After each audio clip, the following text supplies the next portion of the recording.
Hello Sumo family, কেমন আছো তোমরা? আশা করি সকলেই অনেক অনেক ভালো এবং সুস্থ আছো।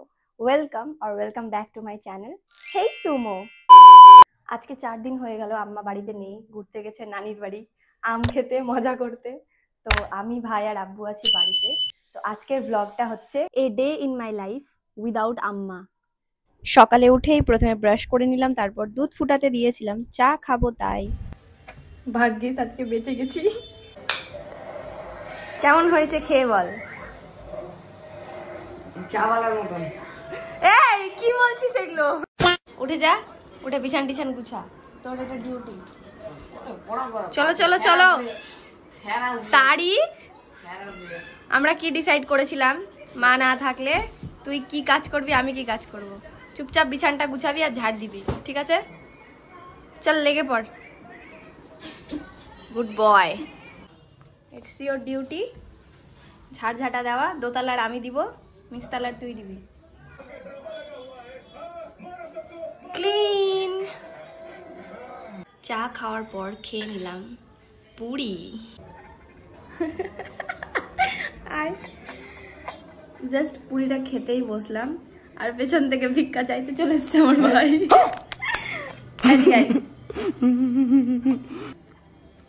পেছনে আয়। নিজে খাবে তখন একটুও দিবে না, আর আমি খাবো তখন আমারটাতে ভাগ নিতে চলে আসবে। নিচে বস, দিচ্ছি। বিনা তরকারি নিবি না তরকারি? বল। আমাকে দে, আমি খেয়ে ওতে এমনি করে একটু টান। নিচে বস, আমি দিচ্ছি। খাই না, যেভাবে সস লাগাই এই এভাবে আলাদাই নিয়ম, সস লাগিয়ে খাবে।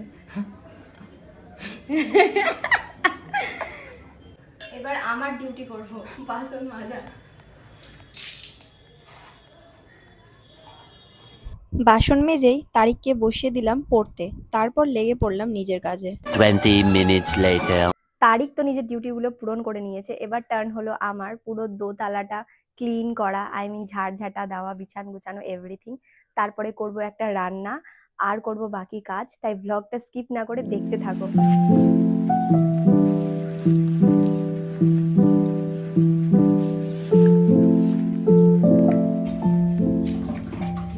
সেকেন্ড ফ্লোরের ওই ছোট রুমটার মতো আমাদের বাড়িতে থার্ড ফ্লোরটা ভাড়া দেওয়া হয়। তো এই ইনফরমেশনটা আমি দিয়ে দিলাম, কেউ যদি ভাড়া থাকতে চাও অবশ্যই জানাও। এটা হলো একটা ছোট রুম আর এটা হলো একটা বড় রুম। এই রুমটাতে 2 জন থাকতে পারবে, 2টো বেড অলরেডি ছিল এখানে। তো যারা নিট দিয়েছিল তারা এখানে ভাড়া থাকতো, নিট দেওয়া হয়ে গেছে, এখন আপাতত ফাঁকাই আছে। বাইরেরটা দেখাই একবার। বিগত 6 বছর ধরে আমাদের বাড়ি ভাড়া দেওয়া হয়, আই মিন থার্ড ফ্লোরটা। নিচের ফ্লোরে আম্মাব্বু থাকে, সেকেন্ড ফ্লোরে আমি থাকি, আর এই থার্ড ফ্লোরটাতে বরাবরই ভাড়া থাকে। প্রায় 6 বছর হয়ে গেল ব্যাপারটা। তো মেইনলি হচ্ছে যারা ভাড়া থাকে তারা হচ্ছে হয় জব করে, না হয় স্টুডেন্ট, সিঙ্গেল ফ্যামিলি ভাড়া দেওয়া হয় না, সিঙ্গেল মেয়েদের ভাড়া দেওয়া হয়। আর অ্যাজ আ পিজি ভাড়া দেওয়া হয়, মানে থাকা, খাওয়া, কারেন্ট, জল সমস্ত মিলিয়ে 6,000 টাকা। আর ছোট রুমটার জন্য 6,500 টাকা লাগে। তো কেউ যদি তোমরা থাকতে চাও তো এখানে ইনস্টাগ্রাম আইডিটা দেওয়া আছে, মেসেজ করতে পারো। সো অনেক ইনফরমেশন দিয়ে ফেললাম, তোমরা যদি কেউ থাকতে চাও অবশ্যই জানাও, ইনস্টাগ্রাম আইডিটাতে মেসেজ করতে পারো। এবার করে নিই কিছু বাড়ির কাজ। ইনস্টাগ্রামে আমাকে অনেকে মেসেজ করে স্কিনে কি ইউজ করি না করি, তো আমি বলবো সবথেকে বেস্ট উপায় হচ্ছে জল খাওয়া। দিনে 12 গ্লাস করে অ্যাটলিস্ট জল খাওয়া। এটা নিয়ে আমার দিনের 3rd গ্লাস চলছে, সারাদিনে আমি 12 গ্লাস জল খেয়েই নিই। আজকে আবার আমার স্কিন কেয়ার করারও দিন। তোমরা হয়তো বুঝতে পারছো না, বাট এইখানে আমার মশার দাগ, কপালের মধ্যে ছোট ছোট মশার পিম্পল কি যেন বেরিয়ে গিয়েছে মুখের মধ্যে, সাইডেও দেখতে পাচ্ছ। তো আজকে আমি করব কিছু স্কিন কেয়ার করার আগে বাকি কাজগুলো করে নিই। আমাকে এখন ভিজাতে হবে আমার কিছু কাপড় কাচবো, তারপর ডাল রান্না করব, দেন করব স্কিন কেয়ার। সত্যি কথা বলতে আমার রান্না বান্না বাদে সব রকমের কাজ ভাল লাগে। লাইক ক্লিনিং হয়ে গেল, তারপর কাপড় কাচা, বাসন মাজা, সমস্ত কিছু আমাকে করতে ভাল লাগে। বাট আমাকে রান্না করতে বহুত মত আছে। মানে আমার কথা হলো 2 মিনিটের খাওয়ার জন্য 2 ঘন্টা ধরে রান্না করা। কিন্তু যাই হোক, এত বড় হয়ে গেছি, বেঁচে থাকার মতো রান্না বান্না করতে আমি পারবো। তো এটা নিয়ে আবার কেউ কমেন্ট করতে যেও না যে রান্না বান্না করতে পারি না। রান্না বান্না করতে পারি, বাট আমার ভালো লাগে না করতে। তো যাই হোক, আম্মা নেই, আব্বু প্রতিদিন আসবি, আব্বু প্রতিদিন ভাতটা রান্না করেই রাখে। এই যে 1 হাঁড়ি ভর্তি ভাত, যেটা কিনা আমাদের দিনে রাতের বেলা হয়ে যায়। সবজিও করতে হয় না আমাকে, এখান থেকে আমরা কিনে নিয়ে চলে আসি হোটেল থেকে। আর যেটা কিনা ছাড়া আমি বাঁচতে পারবো না, সেটা হচ্ছে গিয়ে আমার ডাল, জল জল ডাল। তো ডালটা আমি রান্না করব, তো দেখতে থাকো। তো ডালটাকে 4-5 বার পরিষ্কার করে নিব। ভাগ্যিস ডাল রান্না করতে পারি, ভাগ্যিস, নাহলে আমি মরেই যেতাম, ভাতই ঢুকতো না আমার পেটে।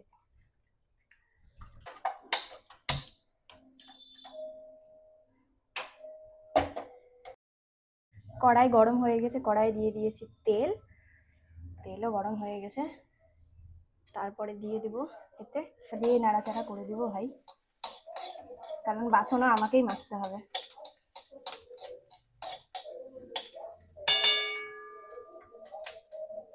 ট্যাং ট্যাং ট্যাং। দিয়ে দিব ডাল।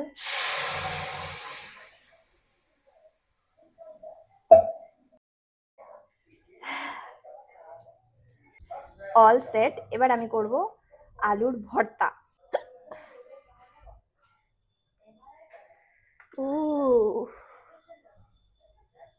রান্না করতে করতে অর্ধেক বেলা চলে গেল, এগুলোর জন্য আমার ভালো লাগে না।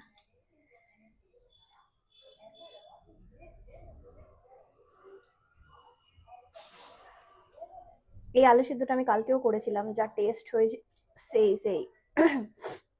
যে কারণে আমি রান্না করি না সেটা হচ্ছে যে আমি একটু রান্না করতে করতেই যে ধোঁয়াটা বেরোয় সেটা ভেতরে ঢুকে যায় আমার, দেন হিচকি আসতে স্টার্ট করে। রীতিমতো এখন অনেকটা হিচকি চলেও এলো। লেবু দিয়ে কে কে আলু সিদ্ধ বা আলু ভর্তা খেয়েছো এভাবে কমেন্ট করে জানিও। আলু সিদ্ধ আলুর ভর্তা ডান। তারিখ খেয়ে বলবে টেস্ট কেমন হয়েছে। কেমন লাগছে? সেই না? কিচেন কাউন্টারের কি অবস্থা। এবার আমি এটা পরিষ্কার করব, দেন কাপড় কাচবো, তারপরে করব স্কিন কেয়ার।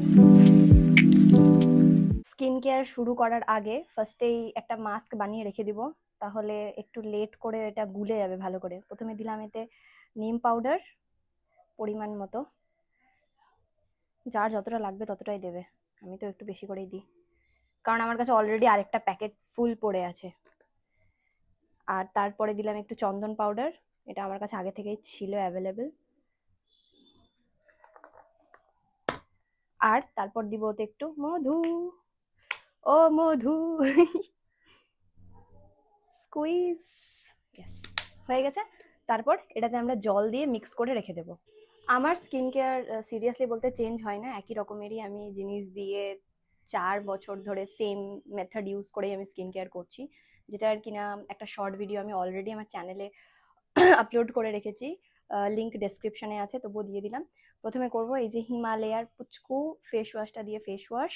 তো চলো ফেস ওয়াশ করে আমি তোমাদের সাথে দেখা করছি। ফেস ওয়াশ করে চলে এসেছি, এবারে করব ফেস স্ক্রাব।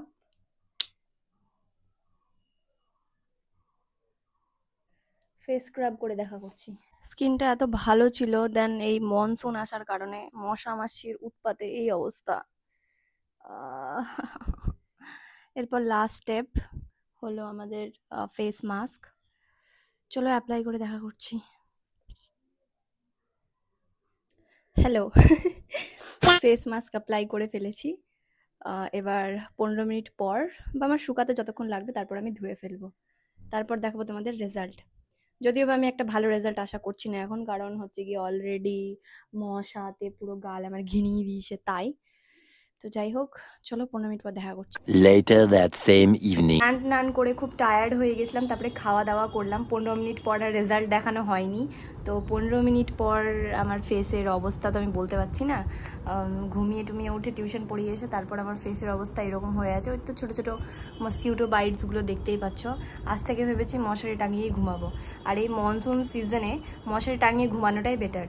আমার মতো কারা কারা আছো যে মশারি টাঙাও না, তারা কমেন্টে জানাও, কারণ আমরা একটা অলস প্রাণী। সন্ধ্যাবেলায় চলে এসেছিলাম টিউশন পড়াতে। তো টিউশন পড়াতে এসে আমি প্রতিদিনই ভালো মন্দ কিছু না কিছু খেতে পাই। আজকে খেতে পেয়েছিলাম মুড়ি মাখানো চপ আর চানাচুর দিয়ে।